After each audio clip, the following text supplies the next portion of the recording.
межгосударственных отношениях исторически животные занимали важное место. Их дарят знак поддержки, доброты, заботы. И сегодня, вручая корейским товарищам подарок от Владимира Владимировича Путина Пхеньянскому зоопарку, мы передали более 70 особей.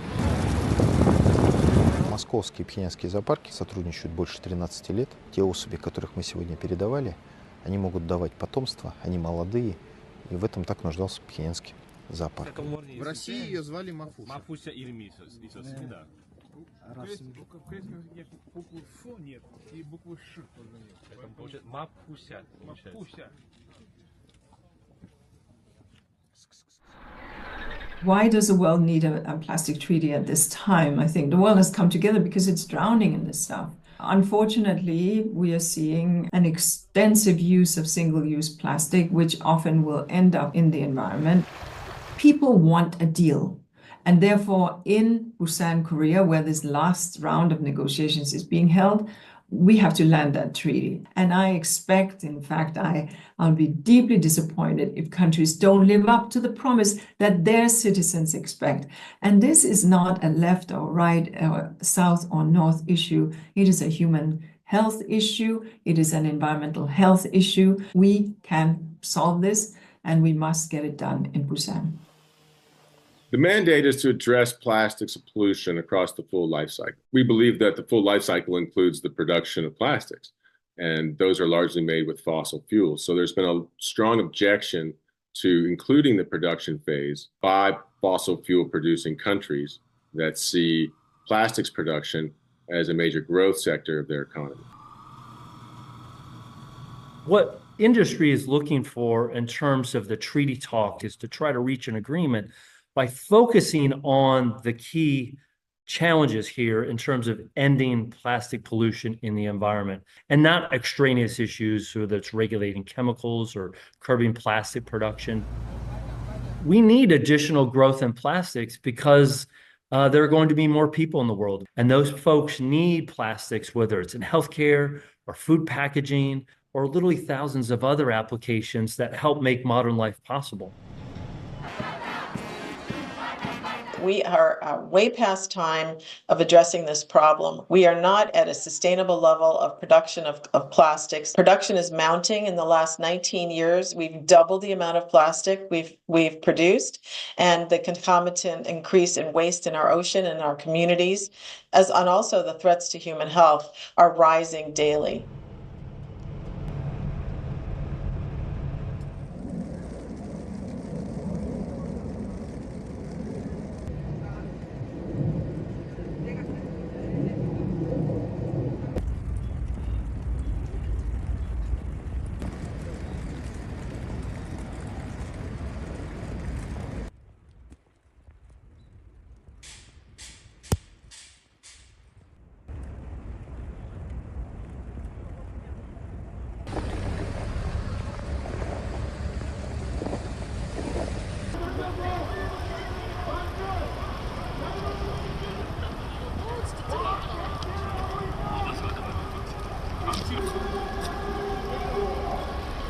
가면서 전화를 그냥 5년에 한 번 정도 내립니다.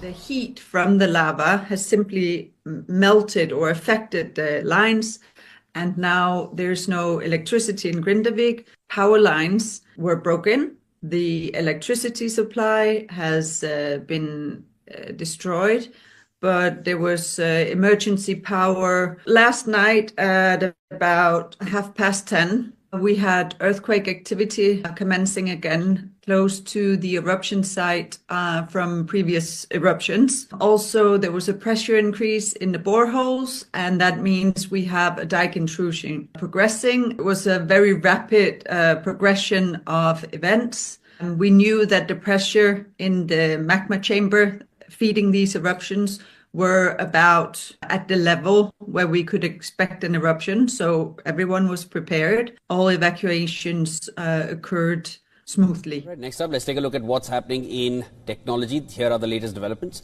Interpol has arrested around 1,000 suspects in Africa for their involvement in cyber crime-related activities called Operation Serengeti.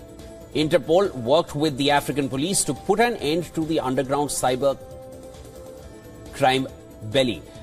As part of the operation, Interpol identified around 35,000 victims linked to nearly $193 million in financial losses. It was recovered that ransomware, business email compromise, digital extortion and online scams were the most common forms of cybercrime.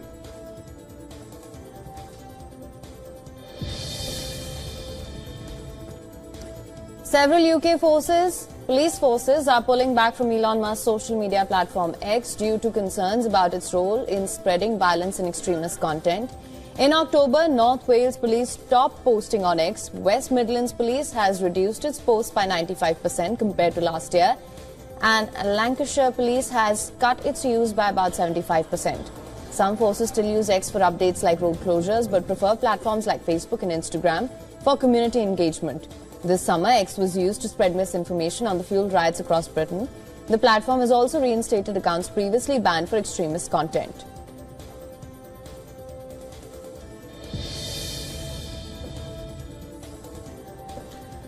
Google is planning to adjust its search results in Europe after smaller rivals have reported reduced website traffic. This follows EU regulators launching an investigation into potential violations by the tech giant of the EU Digital Markets Act, which prohibits big tech companies from favoring their own services. Google has been under scrutiny for changes that have impacted price comparison platforms, hotels, airlines and small retailers. Some businesses have claimed direct booking clicks dropped by 30% due to their updates. Recent adjustments made by Google offer equal visibility to comparison sites and supplier websites, display competitor prices and images, and introduce new ad formats for comparison platforms. The European Commission is currently reviewing Google's proposals for compliance.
Russian President Vladimir Putin is visiting Kazakhstan this week to strengthen energy ties amid trade tensions between the two countries. While Kazakhstan seeks to distance itself from Russia's war in Ukraine, it remains dependent on Moscow for exporting over 80% of its oil and for importing food, electricity, and refined products. In an article published in Kazakhstania Pravda ahead of his visit, Putin highlighted their constructive cooperation in oil and gas, emphasizing the focus on specific results in talks with Kazakh President President Kassym-Jomart Tokayev. The Kremlin confirmed the leaders will sign an agreement extending oil supply protocol. The visit follows Kazakhstan's announcement to increase oil exports via Turkey's Ceyhan port, reducing reliance on Russian routes. Putin also expressed Russia's readiness for expanded nuclear energy projects through Roscom, which has ongoing ventures in Kazakhstan. This aligns with Kazakhstan's recent approval of its first nuclear power plant, despite public concerns about Russia's involvement. The trip comes as Moscow imposes a ban on Kazakh agricultural imports following Kazakhstan's refusal to join BRICS, a bloc Putin sees to position as a counterweight to Western influence. President-elect Donald Trump's border czar is laying out plans for the mass deportation of undocumented immigrants.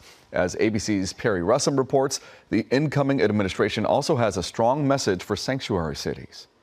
This morning, President-elect Trump's team reportedly preparing to punish sanctuary cities. They are mostly Democratic-run areas where cooperation with federal immigration officials is often limited. The Washington Post reports Trump advisors are discussing how to strip federal resources from those cities if they refuse to take part in mass deportations. Let me be clear. There is going to be a mass deportation because we just finished a mass illegal immigration crisis on the border.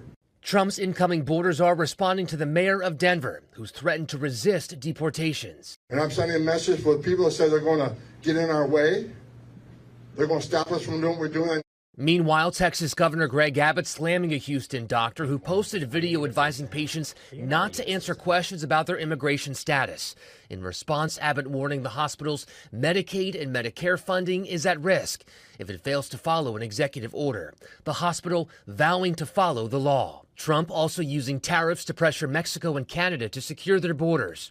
Trump threatening a 25% tax on products entering the U.S. from Canada and Mexico, and an additional 10% tariff on goods from China, saying this tariff will remain in effect until such time as drugs, in particular fentanyl, and all illegal aliens stop this invasion of our country. A un arancel vendrá otro en respuesta.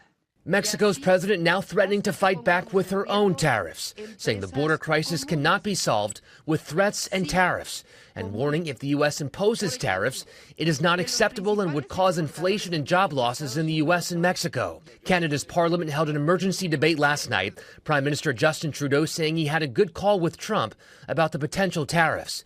As for China, it's defending its drug enforcement policies, saying fentanyl is a problem in the U.S. Perry Russom, ABC News, Several Washington. nominees for Donald Trump's incoming administration have received threats, including bomb threats. According to a spokesperson for the president-elect, the FBI said it has been made aware of the threats and is working with its law enforcement partners. Let's find out more from our senior North America correspondent, Gary O'Donoghue. What are we hearing about this, Gary? Well, Jane, the FBI are telling us that there have been numerous, what they call numerous bomb threats and swatting incidents at a number of addresses connected to incoming nominees and appointees to the Trump administration that will take hold of the administration in January. We're hearing that Elise Stefanik, now she's a senior member of Congress who's going to be the nominee for the UN ambassador's job. There was a bomb threat at her home in New York, which they learnt about while they were driving back for Thanksgiving, which is tomorrow. We're understanding from some other media sources that Pete Hegseth, the incoming nominee for Secretary of Defense, could have been one of those threatened, and also Howard Lutnick, who's the nominee for the Commerce Secretary. Now, bomb threats, swatting incidents. Swatting is where police call, or people call the police and send them round to someone's house, usually armed to the teeth, because they say there's some kind of threat or incident going on there. And they have proved deadly in the past when police turn up. So these are incredibly serious incidents which the FBI is investigating. And bear in mind, there seems to have been a whole bunch of these over one particular night. And that would be particularly concerning because that suggests some kind of conspiracy. Gary, thank you. Gary O'Donoghue with the latest there in Washington.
Russian President Vladimir Putin's announcement to the world in November that Russia had fired a nuclear-capable hypersonic missile at Ukraine raised further questions on why the escalation is happening, only weeks away from the transfer of power in Washington. General Sergei Karakayev, chief of Russia's strategic missile forces, emphasized the destructive capabilities of his new missile. Based on the task set and the range of this weapon, it can reach targets across the entirety of Europe. Putin said the Russian missile firing was a response to the outgoing Biden administration's permission for Ukraine to fire American-supplied missiles deep inside Russia. He said it was meant to show Russia can strike far into NATO territory if it wants to. Observers say the missile attacks are part of both Russia and Ukraine's strategy to show strength and arrive at negotiations on the strongest possible footing. The Kremlin accuses outgoing U.S. President Joe Biden of sabotaging President-elect Donald Trump's efforts to broker a quick end to the war, as Trump promised to do during his campaign. It is an accusation that Russia has made before.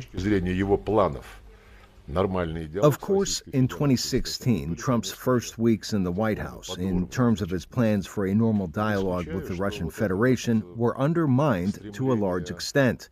I don't rule out that this desire to foul up the situation is what we're seeing now. But some in Washington say Russia is not interested in stopping the war, with or without Donald Trump in the White House. This war has already become the new normal for the Russian elite, who want it to continue because it generates economic growth. And if it stops, what will happen?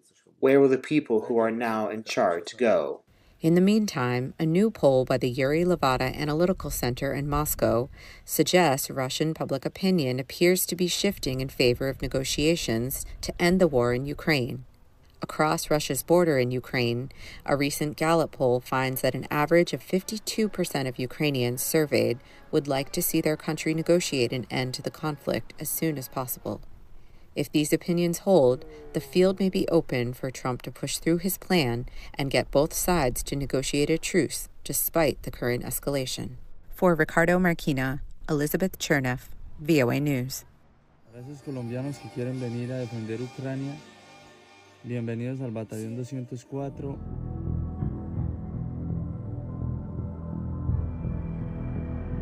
Para los que van a ir a Ucrania, esta es el aeropuerto de Varsovia. Allá está el terminal de buses que lo pueden llevar para Ucrania, parcero.